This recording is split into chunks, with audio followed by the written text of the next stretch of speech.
Organisé par l'Association de défense des droits des consommateurs du Congo, ADDCC en sigle, à l'occasion des Journées mondiales des droits des consommateurs célébrées le 15 mars et la Journée de l'eau le 22 du même mois, cette rencontre à laquelle doivent se justifier les sociétés incriminées en charge de l'eau, d'électricité et les particuliers dans le domaine des transports se veut décisive pour les consommateurs.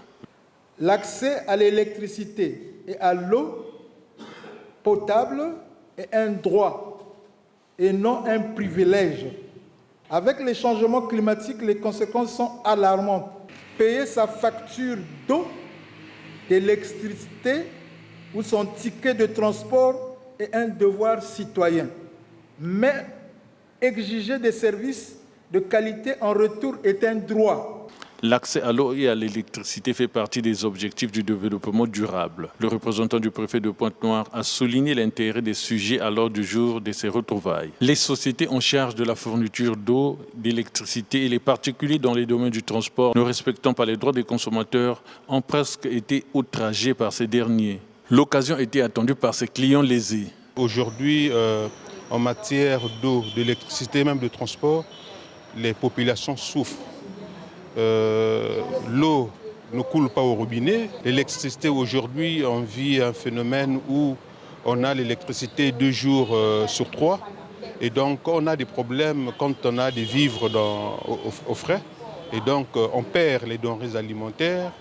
Le transport, c'est pareil. Aujourd'hui, avec le phénomène des demi-terrains, les gens souffrent énormément. Pour ceux qui habitent Ngoyo, pour quitter Grand Marché sur Ngoyo, il faut 600 francs. On ne peut pas finir, par exemple, un revenu mensuel en payant les transports, mais vous allez vivre de quoi? Je pense que l'association de droits de consommateurs a eu une idée géniale, finalement, de faire cette journée de l'information et de sensibilisation.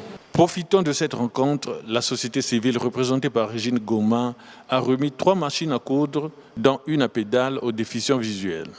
Nous avons pensé que les femmes dont les parents sont aveugles, qui connaissent déjà faire la couture, il était vraiment raisonnable que les donateurs nous fournissent des machines pour remettre à ces femmes afin qu'elles créent des centres de formation en couture et en alphabétisation. Activité tenue le 22 mars dans la salle du 28 novembre 1958.